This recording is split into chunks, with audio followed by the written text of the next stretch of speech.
Pas nonton episode satunya, aku sedikit kena culture shock. Karena kayak, ini what the hell?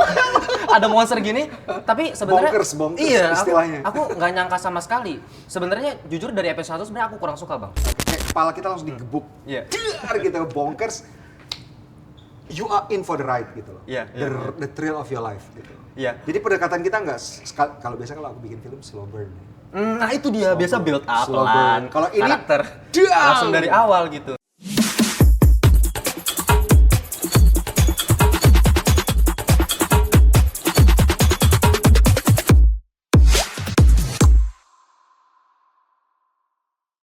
Welcome back to Ngelantur Indonesia. Skip nonton, skip blow on seperti biasa. Seperti yang kalian sudah lihat di sini, situasinya agak berbeda ya. Tidak di kamar gue yang kecil lagi, karena gue dikasih kesempatan sama Netflix. Terima kasih Netflix ya. Gue emang kasih karena gue ngefans sama dia. Gue ngefans sama Ngelantur. Baru aku mau bilang aku yang ngefans ini. Ini aja kaget ini ya. Cuma ya, beneran ya, aku dapat kesempatan buat ngobrol sama. Ini aja bisa lihat Bang, udah tremor Bang. Sama dong. Sama Bang Joko Anwar. Yeay. Thank you Bang. Terima kasih. Mau ngobrol-ngobrol sama aku. Makasih. Aku yang makasih loh.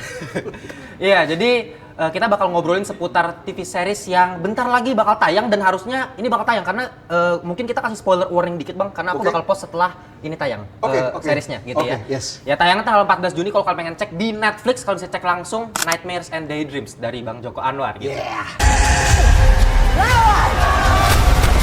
Ambil kendali. Cuma sedikit nih Bang, aku pengen kasih tahu, aku kan ngefans sama Bang Joko Anwar dari dulu ya. Jadi karena memang Gitu. dari dulu tuh aku asupannya kan film Disney, Pixar, DreamWorks yang kayak gitu-gitu. Jadi kayaknya kontradiksi nih sama film-film horor lokal. Jadi kayak dari kecil, aduh horor lokal tuh paling males sampai ke remaja. Tapi sampai nonton Pintu Terlarang, Pengabdi Setan, kayak pikiran aku mulai berubah ya. Langsung hancur. Rusak pikirannya. Iya, hancur dalam artian yang positif Bang. Positif ya. Hancur positif. Hancur positif. Tapi ya, aku pengen coba ngobrol-ngobrol, kulik sedikit mengenai series yang satu ini, Nightmares and Daydreams. Karena, jujur Bang, seperti biasa Ngelantur harus jujur ya. Jujur dong. Jujur. Itu was the best buat Ngelantur. Jujur. Thank you banget. Tapi ya, sejujur-jujurnya nih Bang, secara overall aku suka banget seriesnya. Tapi pas aku nonton pertama kali, pas nonton episode satunya, aku sedikit kena culture shock. Karena kayak, ini what the hell? Ada monster gini. Tapi sebenarnya Bonkers iya, istilahnya. aku nggak nyangka sama sekali. Sebenarnya jujur dari episode 1 sebenarnya aku kurang suka Bang. Oke. Pas di episode 1. Karena menurut aku kayaknya idenya terlalu gila gitu.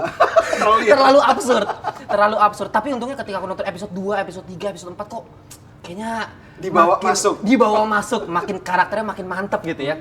Cuman satu hal yang pengen aku tanyakin sama Bang Joko Anwar di sini, kenapa sih memilih pendekatan science fiction yang lebih idenya tuh absurd banget gitu? Karena jujur ya Bang, maksudnya ekspektasi aku terhadap Bang Joko Anwar karena track recordnya horor lokal udah luar biasa nih Bang Joko. Jadi aku pikir bakal lebih fokus ke karakter, ke science fiction yang lebih soft gitu. Soft jadi dalam artian maksudnya kayak ya time travel sedikit, ya kan? Tahu kan? Iya, ternyata monster-monster dan alien. Oke, kok bisa begini? Kenapa bisa gini? Nah, apa yang membuat Bang Joko Anwar tuh sepede, seberani ini untuk ngeluarin dengan visual effect yang menurut aku gila-gilaan gitu? Oke. Aku tuh pencinta science fiction banget. Jadi aku tuh besar dengan series science fiction kayak Land of the Giants, Planet of the Apes. Terus ketika aku remaja aku nonton secara religiously tuh kayak di X-Files gitu ya, Millennium dan semuanya, dan betul-betul kalau ditanya antara science fiction sama horror sebenarnya aku lebih mendarah daging amat itu lebih ke science fiction sebenarnya. Oh iya. Cuman horror kan lebih aksesibel buat penonton Indonesia. Ya. Nah akhirnya karena nggak kuat banget aku harus bikin, karena cerita ini sebenarnya idenya udah lama banget. Nggak ketahan ya Bang ya? Nggak ketahan banget, dan dari kecil aku mengalami beberapa hal yang sulit untuk dijelaskan, dan sebenarnya kalau dicari penjelasannya lebih dekat ke science fiction ketimbang ke supernatural, superstitious kayak tahayul gitu. Dan akhirnya setelah beberapa kali berkontemplasi bikin akhirnya ketemu dengan partner yang luar biasa, Netflix, yang memberikan kenapa bisa terjadi liar yang menurut yang lu bilang tadi liar banget karena absurd abis gitu. Itu yang memungkinkan itu terjadi karena ada kesempatan yang diberikan oleh Netflix gitu loh. lu bikin karena ya tentunya mereka percaya sama kita dan kita juga tidak meng-abuse trust itu ya. Kita bikin sebaik mungkin, ceritanya juga dibikin mungkin kalau misalnya orang nonton bakal kaget, tapi itu yang pengen kita lakukan gitu. Karena kalau misalnya kita bermain di hal yang itu saja, science fiction tentunya seperti yang bilang ada time travel, ada segala macam. Tapi no, Iya bang, soalnya gini.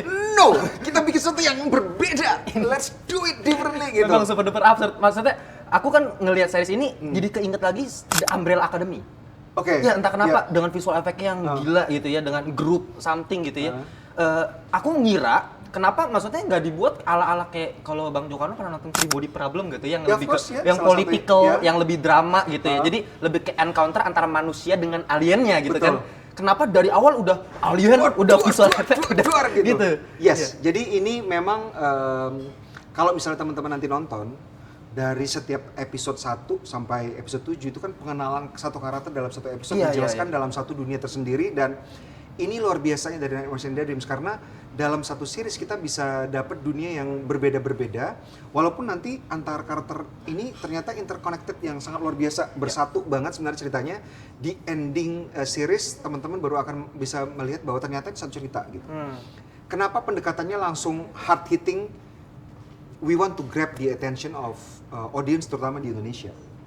Jadi biasanya kita diberikan spektakel set pieces dari horror, kali ini kita berikan set pieces science fiction. Science fiction pure ya kayaknya ini. Pure science fiction. Jadi Pure betul-betul science fiction. dari awal langsung kayak kepala kita langsung digebuk. Iya.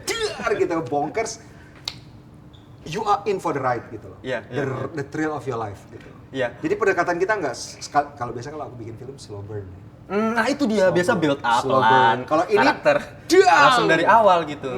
Langsung spektakel. Iya, mungkin terakhir ya, ini karena dari tadi di belakang sudah kode-kode, waktunya sudah bentar lagi habis, jadi ya mungkin pertanyaan terakhir ya Bang. Iya.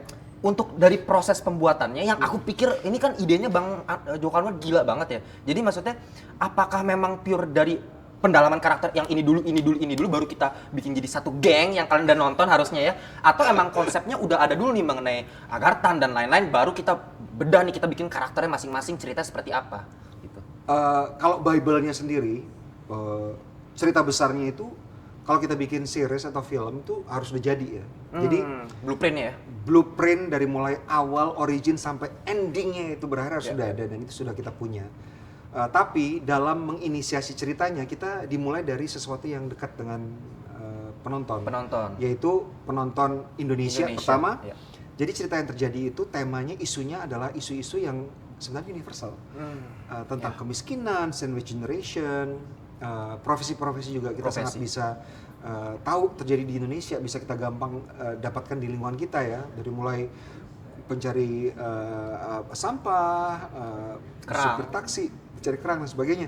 Tapi akan kita bawa ke dunia yang belum pernah kita bayangkan sebelumnya. Oke.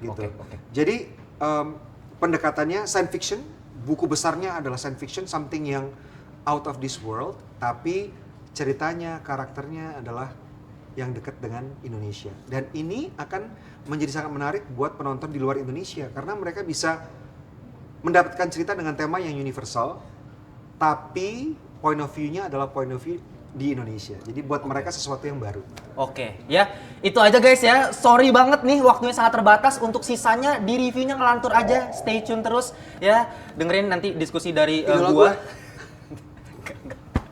Ya, gitu aja. Kita jumpa di video berikut ya. Bye bye. Night Motion Daydreams.